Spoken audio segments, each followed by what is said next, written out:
In today's presentation, I'll be talking about building gritty partnerships in the classroom. So let's get gritty. A little bit about me. I am first and foremost a mother of three. I'm also an associate professor of teacher education at National University, which is here in the state of California. My research area focuses on math, technology, as well as social emotional learning. You can learn more about me at my site, www.teacherpreptech.com. And I've also just recently launched a new site filled with math games that are to help families during this time continue supporting their kids with computational fluency. So feel free to check out teacherprep.wordpress.com for some free math games that you can provide for your students and your families during this time. So we're going to be talking about grit today. So just before we get started, just do a quick sketch about a picture that represents what grit is and what grit is not.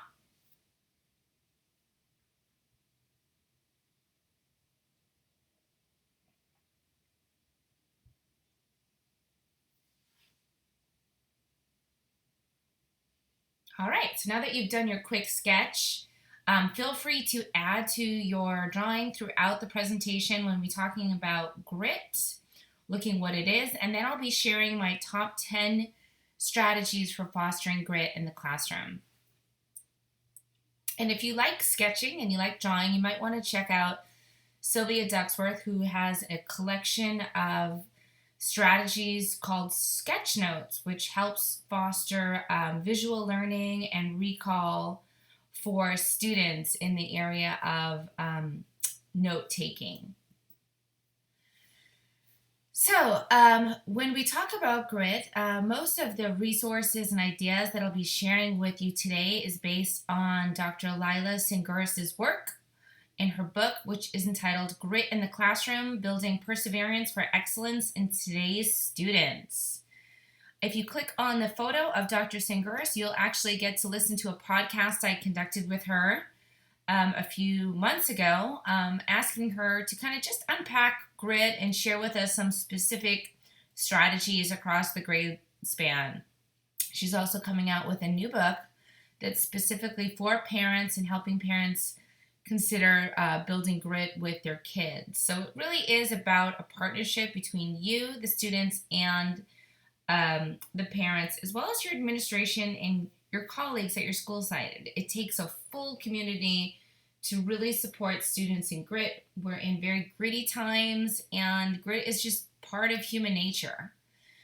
So according to Singuris, grit equals passion, perseverance, and commitment. So if we're going to get gritty with their students, they need to be passionate about whatever it is that they're interested in. So they could be passionate about skateboarding. They could be passionate about playing an instrument. And with that passion, you'll encounter lots of challenges, which is why you see this picture here with the mountain, climbing up that, the mountain with a giant, huge ball and trying to get to the other side. We have to persevere, and we also have to put in the commitment to make it happen. It's not going to happen by pushing it to the side and not putting it in every day, making a commitment to continue to grow, to continue to develop, and to reach our goals. So Angela Ducksworth had originally come out with the research around grit, and she's a professor out of the University of Pennsylvania.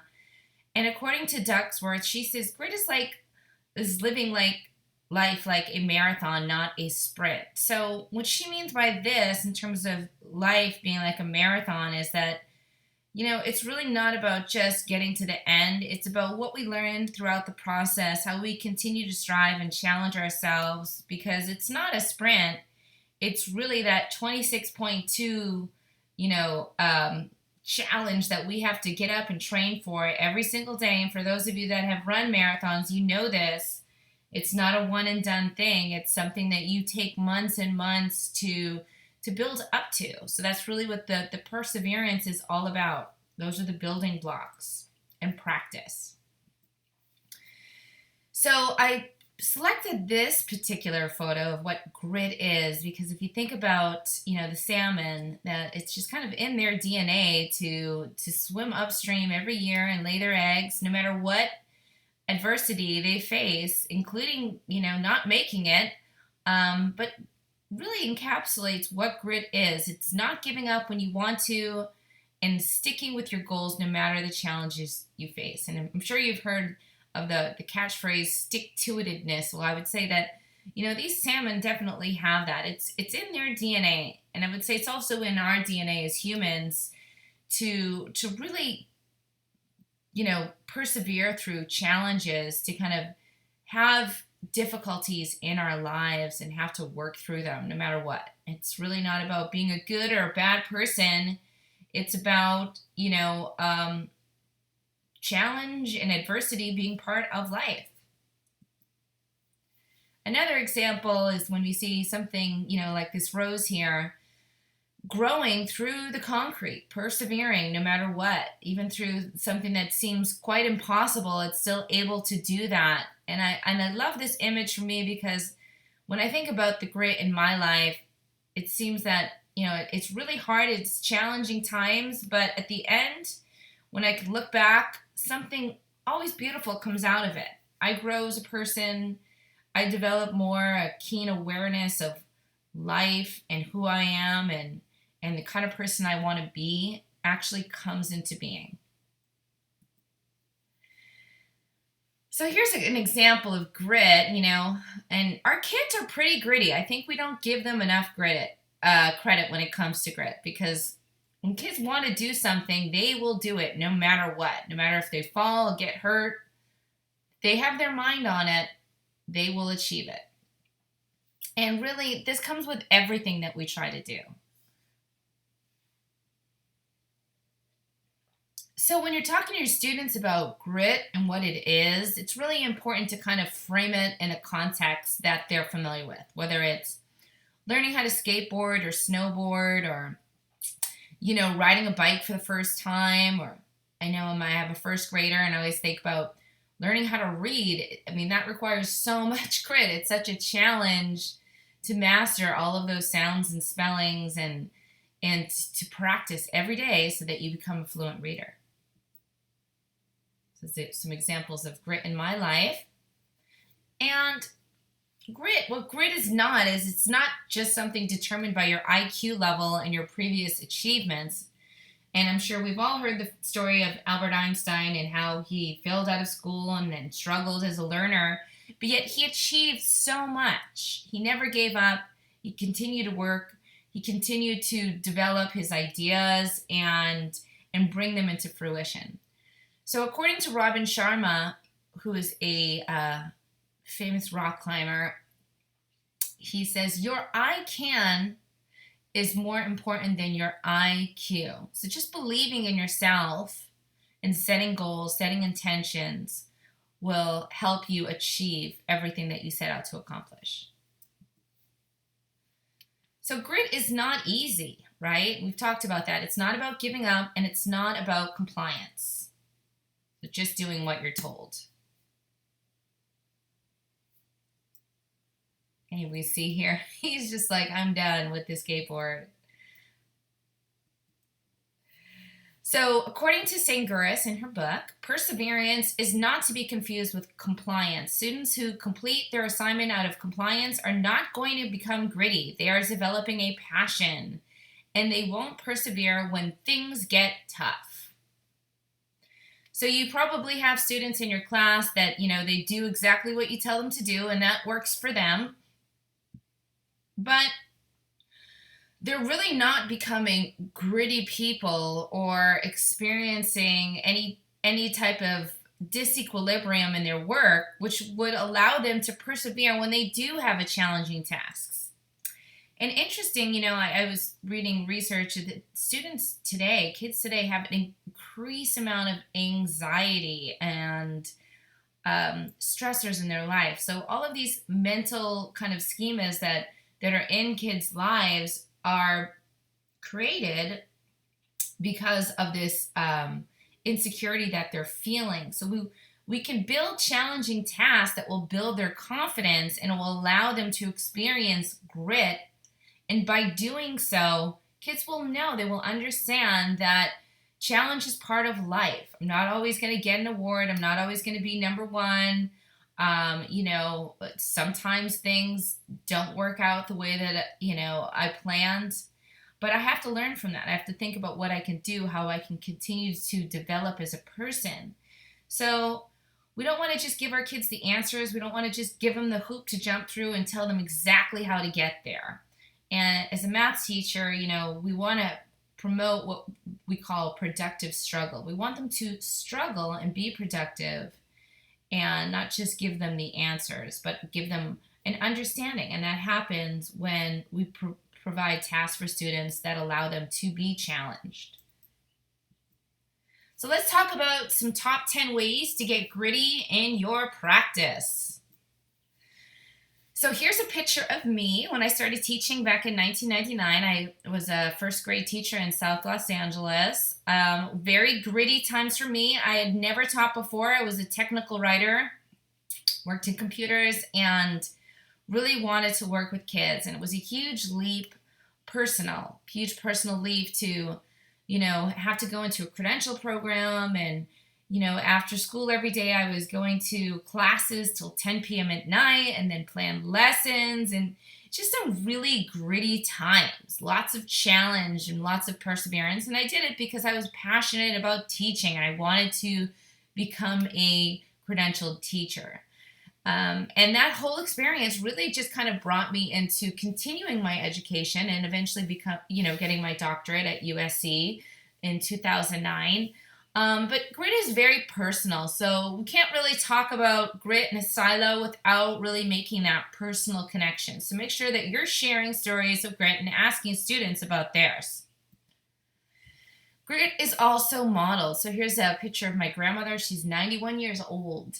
And she's been through so much in her life. She's the last of 8 in her family, immigrated from Italy, lost her husband at a young age and had to go back to work with 2 kids all on her own during the 50s. Lots of challenge. So it's important for kids to know, their families and connect with people that can model grit for them, because, there's a lot of challenge out there that kids, we want to protect them, but at the same time, we're really prohibiting them from understanding grit and understanding what life is all about. Also share some real life examples. So you might recognize these 3 figures in these photos. You have the young surfer girl who lost her arm in a shark attack, yet continued to surf. Her name is Bethany, and became a famous surfer, won many awards. And then, of course, J.K. Rowling, who's achieved so much in her life with her novels, being a single mom and living in poverty, but setting that intention of becoming a famous author and writing some amazing books. And then, of course, Michael Jordan, who was cut from his high school basketball team, but yet set so many records as a professional athlete, not just in basketball, but also in golf.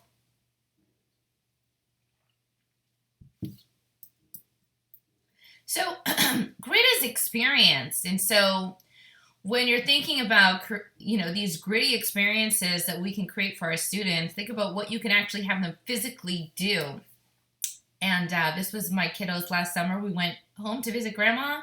As you can see, she had some wallpaper on her wall that was probably about 30, 40 years old. And I set them the task of actually, painting the wall and having to learn that whole process and going through it. And so we want to create tasks that are process oriented, that, take time. They take a lot of stamina. And so it really ties into the pedagogy of experiential learning. And in the course, Grit in the Classroom, we talk about different types of pedagogies like design thinking and genius hour and passion projects, all allow our students to learn by experience, hands-on, active, and product related. So the students are actually physically creating something and doing something not just taking an assessment at the end. And here's the final product. Pretty impressive that, little kiddos could do this too. And what a feeling of accomplishment that they were able to transform their grandmother's kitchen. And ironically, it ended up having a ripple effect as my mom, who's 70 years old, continued to paint her house because she was just so inspired that if these little kids can do it, I can do it too. It's important for us as human beings to be busy and to do things physically. It's a wonderful stress release. It allows us to kind of create and see that, this is all cycles of life that we go through. We can learn by doing, and we can release a lot of anxiety by being able to physically create and do something. So number 4, we talk about growth mindset, because grit is something that you actually believe, you internalize in yourself.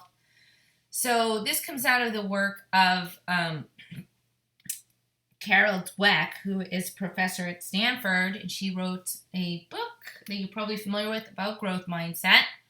And she postulates that there's 2 types of mindset. One is a fixed and one is a growth mindset.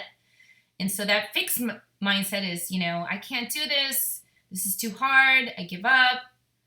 I'm only good at this subject. I'm not good at math.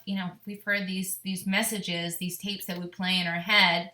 Whereas a growth mindset is, I haven't finished this yet. I need feedback so that I can grow. I like to try new things. I like to be challenged. I'm inspired by the success of others. So this tape that we play, we need to also remember that, we need to kind of change that tape that our students are playing in their head when it comes to challenging tasks.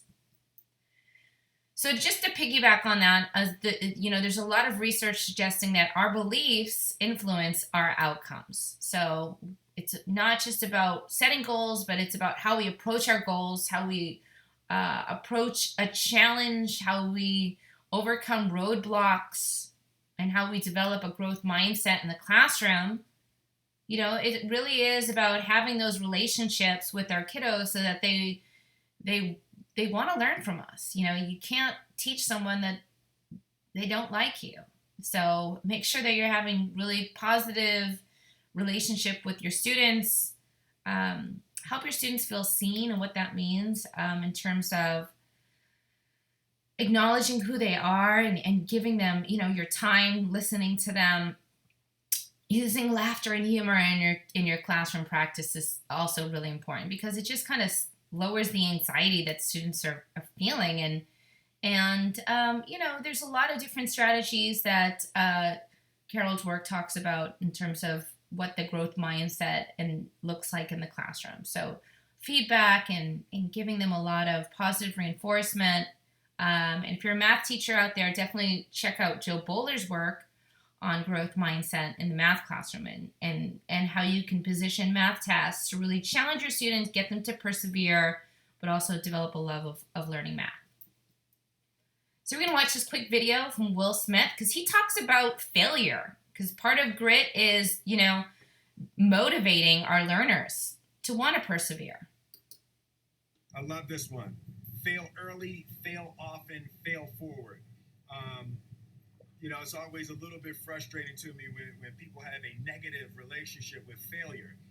Failure is a massive part of being able to be successful. You have to get comfortable with failure. You have to actually seek failure. Failure is where all of the lessons are. When you go to the gym and you work out, you're actually seeking failure. You want to take your muscles to the point where you get to failure because that's where the adaptation is. That's where growth is. Successful people fail a lot. They fail a whole lot more than they succeed, but they extract the lessons from the failure and they use that, the energy, and they use the wisdom to come around to the next phase of success. You gotta take a shot. You have to live at the edge of your capabilities. You gotta live where you're almost certain you're going to fail. That's the reason for practice. Practice is controlled failure. You're getting to your limit, getting getting to your limit, getting to your limit. You can't lift that. You can't do that. You until you get to the point that all of a sudden your body makes the adjustment and then you can do it. Failure actually helps you to recognize the areas where you need to evolve. So fail early, fail often, fail forward. Love it. So the whole point of failing and learning and being something, again, experience, our kids aren't going to learn if they don't get to experience failure. So at the bottom of this slide, I actually have a hyperlink to a Padlet of motivational videos, and it's definitely something that you can stretch across the grade span, including some really great books that you can bring into your classroom that talk about grit from both early developmental lens. We can even teach our kindergartners about failure. So definitely check out those resources. Number 6, grit in the classroom. You really want to foster collaboration and team building. So when you're thinking about the kinds of tasks that you are creating, think about ways that you can also build students' team building, and whether that's doing STEM-based activities or, marshmallow towers, or having kids work on problems that are real-life problems that challenge them in terms of what they believe. It can really foster grit, but also they're getting relevant models, peers that they're seeing. And that's one of the most powerful ways that kids learn, is they learn from their peers. And so if one of their peers is demonstrating grit and showing the other kids how to persevere, that's going to be contagious. So the positive self-talk for grit in the classroom is really important. So you want to have a poster in your room on, have your kids, when you hear them say, "I give up," what can they say instead of "I give up"? What can they think of instead of "I'm not good at this," or "I need to practice more," or "I haven't achieved this yet"? So it's really about changing that tape. My son had a experience with soccer last year where he didn't get the best team, and he was working so hard, and it wasn't for him. I had to help him change that tape, because initially he came into the team and said, "Mom, these kids have never played soccer," and he'd been playing soccer since he's 5. He's now 12. And I said, "Well, what can you learn from this? Like, how can you change that tape and think about who you're becoming? You're becoming a leader because you actually have experience and you're able to share what you know. What would happen if everybody was excellent? You'd probably have a lot more bench time." So, it's about changing those tapes and letting the kids see, the glass is half full and not just half empty, and changing how they perceive experiences so that they can see it as an opportunity for them to grow and develop in their skills. So praising the process is so important. Instead of kids working through a project and say, "We haven't finished this yet," focusing on what they have done and helping them get where they want to be. So it's really important to be a coach and a cheerleader for our students. And here's a really great quote. It says, "Children who received more, quote, process praise, commending effort relative to other forms of praise, were more likely to work hard, confront challenges, and better deal with failure. Traits of a growth mindset." So lots of things that we could be doing, whether it's having awards with our students and praising their effort, not just their academic performance, shifting that so that that students can feel recognized for what they're putting into their learning. And that's really what growth mindset is all about, because we know that every kid is not coming into the classroom at the same level, right? Because the more we can teach them about where they're at and where they want to get and how they can get there, the more accomplished they're going to feel coming into the classroom. The more they're going to work harder when they're in there. So here's some examples of some posters that we've made in the class. One on the left, it's really more geared for secondary students. Remember, it's a collective, it's a partnership with our parents. So we want to not just tell them about what we're doing in the classroom, but help them think about how they can support their kids at home. So, how can you teach your kids about grit? What can you do? What kind of structures can you provide? I always love the idea of like trying something new with your family, challenging yourself as a family, and being okay with the mistakes you made. I know right now our fence fell down in our backyard, so we're taking all the old fence boards and making planter boxes. And there's been a lot of failures, but it's been a really great space for us to feel okay to make mistakes because I haven't spent all this money on this wood, so I'm not like attached to any outcome. Um, but we're just exploring and having fun and being curious with what we're doing and learning from it. I've definitely have that avocado seed sitting in my windowsill. I think I've been trying to grow an avocado plant for like over a year now, but I'm persistent. It's going to happen. So examples like that we can help our parents see that learning is a process. We want our kids to fail, and we also want to model failure. I've been such a huge failure with this avocado tree, but we have had other successes, and that's what keeps us moving forward too. So grit is developed, and when we think about our instructional practices, we want to make sure that we're providing a lot of choice and autonomy. This is an example of a hyperdoc where you have tasks that the kids are working through independently. This one is particularly geared for physical education, and the kids can work autonomously. Certainly you can click on the link and make a copy of this document to use and adapt for your subject area. Passion projects. Here's an example of a passion project. A student is talking about their project of learning about gun control. So we'll just watch a little clip of this. Hey everyone, I'm Nolan. Today I'm talking about gun control. Every day 100 people are killed with guns and hundreds more are shot and injured. This is clearly a problem and needs to be addressed. The thing that we are mainly focusing on is school shootings and the way to keep more students safe. Our art installation features a hand dropping a gun next to a child. The dropping of a gun symbolizes how we should put down our guns, and the child is there to symbolize our school shootings and deaths that have affected children. Our community art installation urges those to hold the children to a higher value than our guns. So the kids had to do a passion project about a topic they were interested in, and they were really passionate about gun control because there's been a lot of school violence, and then they had to create a final end product, which was their art installation. So it wasn't just going through the hoop of talking about the research and the reasons why, but actually creating something physically that would demonstrate their passion towards the topic and creating a voice and a space for people to learn about it in a positive way.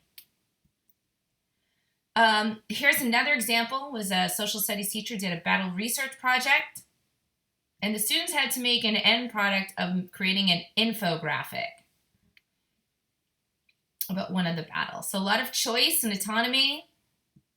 Another example, a career counselor, a teacher, had our students select a job that they were interested in and then give an overview and learn about the steps and what they would need to do to achieve that goal. So that brings me to the next and final, number 10, grit is intentional. So we need to make sure that we're setting goals for our students and allowing them to reflect. What are the steps? What do I need to do? What's my goal? What are some potential roadblocks or some obstacles I might have? And now that I've continue to go back and look and think about what I can do, what's the next steps I want to take, even if you don't reach your goal right away, what can you learn from that process? What might you do differently? So grit is both growth, resilience, integrity, and tenacity.